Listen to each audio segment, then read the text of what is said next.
আসসালামু আলাইকুম ওয়া রাহমাতুল্লাহি ওয়া বারাকাতুহু।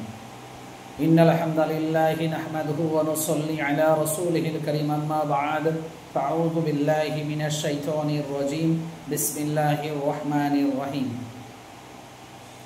ইয়া আইয়ুহাল্লাযীনা আমানু ইযা তানাজাইতুম ফালা তাতানাজাউ বিল ইসমি ওয়াল উদওয়ানি ওয়া মা'সিয়াতির রাসূলি ওয়া তানাজাউ বিল বিররি ওয়াত তাকওয়া।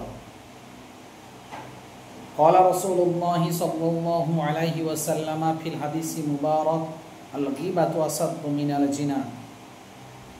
দূর দূরান্ত থেকে দর্শনরত অবস্থায় থাকা সমস্ত মুসলমান নরনারীগণ এবং সর্বাগ্রে সর্বপ্রথম শুকরিয়া আদায় করি যে আল্লাহ তাআলা আমাকে আপনাকে দ্বীন ইসলাম থেকে দু চার কথা শোনার মতো, বাদ মাগরিব পরে দু চার কথা আমার মতো গুনাহগার অধমকে আপনাদের সঙ্গে আলোচনা করার মতো যে তৌফিক নসিব বা সৌভাগ্য এনায়েত করেছেন, সেই আল্লাহ তাআলার শুকরিয়া আদায় করার উদ্দেশ্যে আমরা সকলে একবার অন্তর থেকে উচ্চস্বরে বলি আলহামদুলিল্লাহ।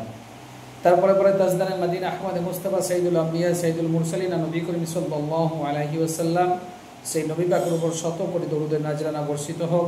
সকলে বলুন আল্লাহুম্মা সাল্লি আলাই, আল্লাহুম্মা বারিক আলাই। কুরআন মাজিদ থেকে আপনাদের সম্মুখে কুরআনের আয়াত এবং হাদিস থেকে দুটি হাদিসকে উপস্থাপন করেছি।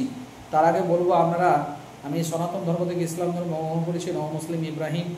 আপনারা হয়তো অনেকেই কম বেশি আমার ইউটিউবে বিভিন্ন সময় বিভিন্ন বক্তব্য শুনে বা দেখে থাকবেন। তো আজকে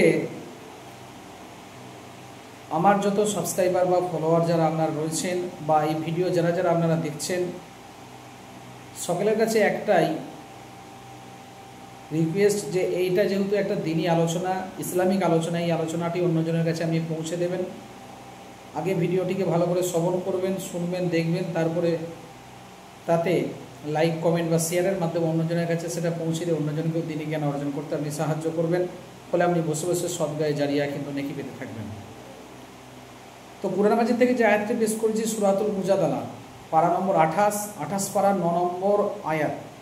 এই 28 পারা 9 নম্বর আয়াতে আল্লাহ সুবহানাহু ওয়া তাআলা বললেন, হে ঈমানওয়ালারা, যারা ঈমান নিয়ে এসছো, ঈমানদাররা, ইজা তানাজাইতুম, যখন তোমরা কি করো, গোল টেবিল করো, যখন তোমরা গোল টেবিল গোপন পরামর্শ করো, ফালা তাতানাজাউ, তোমরা গোল টেবিল গোপন পরামর্শ করো না, বিল ইসমি, গুনার কাজ নিয়ে, ওয়াল উদওয়ান ও মাসিয়াতির রাসূলি ওয়া তানাজাউ বিল বিররি ওয়াত তাকওয়া, এবং কি করো, তোমরা গোপন আলোচনা করো না গুনাহের কাজ নিয়ে, আল্লাহ রসুলের বিরুদ্ধচারণ সম্পর্কিত বিষয় নিয়ে, শরীয়তের বহির্ভূত মানে ইসলামের বাইরে যেগুলো, সেই সমস্ত বিষয় নিয়ে তোমরা কখনো গোপন আলোচনা করো না।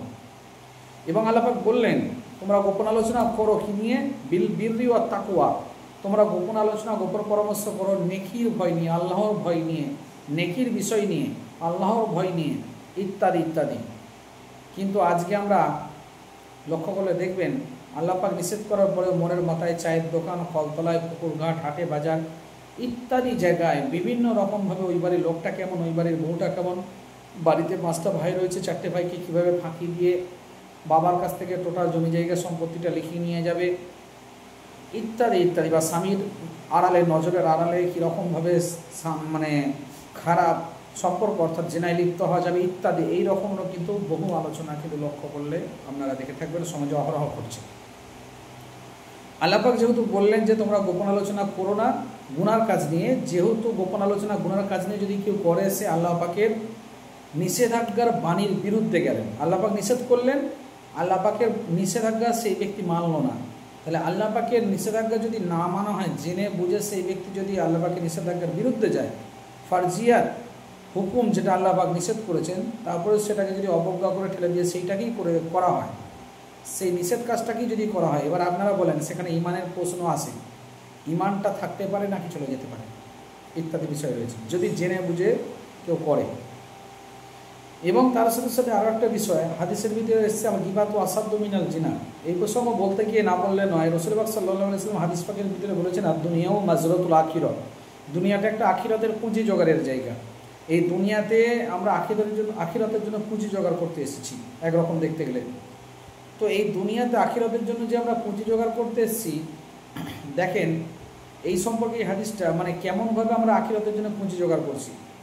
কিতাবের অন্য জায়গায় আপনারা দেখলে দেখতে পাবেন, মানে মানে যেখানে উল্লেখ রয়েছে সেটা হচ্ছে এটাই, আমি যে ব্যক্তির নামে গীবত করলেন, আল গীবাত আসাদ্দু মিনাল জিনা, আমরা তো জানি গীবত হলো জিনার থেকে একটা জঘন্যতম মারাত্মক একটা গুনাহের পাপের কাজ।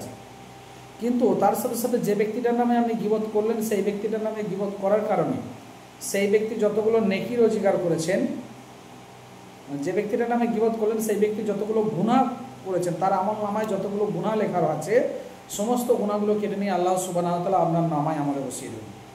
এবং আপনি যতগুলো নেকি রোজগার করেছেন, ভালো কাজ করে, দান খয়রাত বা আর অন্যান্য ইবাদত বান্দিগি করে, সমস্ত নেকিগুলো কেটে নিয়ে আল্লাহ সুবহানাহু ওয়া তাআলা যার নামে আপনি গীবতটা করলেন তার নামায় আমলে বসিয়ে দেবেন।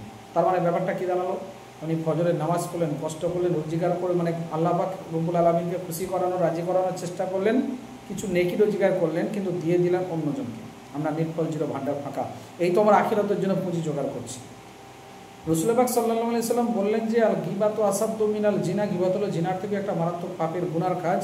এবং তার সাথে সাথে কী রয়েছে, আপনি যার নামে গীবত করলেন, গীবত করার জন্য আপনার রাত জেগে তাহাজ্জুদ, ইবাদত, অন্যান্য ইবাদত বান্দিগিগুলোও কিন্তু যে নেকিগুলো আপনি অন্যজনকে দিয়ে দিয়েছেন। তাহলে অতএব দর্শক মণ্ডলী বা সমস্ত মুসলমান নরনারী বা সমস্ত দর্শক মণ্ডলীকে বলবো যে আমরা একে অপরের নামে গীবত করা থেকে বেঁচে থাকবো, বেঁচে থাকার চেষ্টা করবো ইনশাআল্লাহ আজিজ। আমি কেন সনাতন ধর্ম থেকে ইসলাম ধর্ম গ্রহণ করলাম সেটা আপনাদের পরবর্তী ভিডিওতে জানাবো ইনশাআল্লাহ আজিজ। তবে আপনারা চ্যানেলটিকে লাইক, কমেন্ট ও সাবস্ক্রাইব ভিডিওগুলোকে করবেন।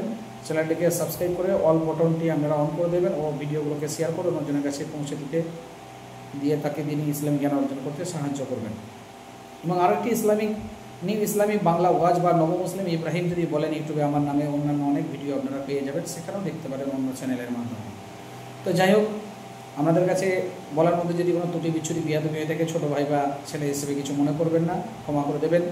এবং তার সাথে সাথে বলি আল্লাহ সুবহানাহু ওয়া তাআলা আমাকে আপনাকে দিন ইসলামের মধ্যে থেকে দুনিয়া থেকে যাওয়ার আগে যেন ঈমান ও আমল নিয়ে যেন দুনিয়া থেকে যাওয়ার মতো যেন তৌফিক এনায়েত করেন। ময়দানে মাহশরে সকলকে আমাদের যেন ডানাতে আমলনামা দিয়ে জান্নাতুল ফিরদাউস নসিব করেন বলেন আমিন। আসসালামু আলাইকুম ওয়া রাহমাতুল্লাহি ওয়া বারাকাতুহু।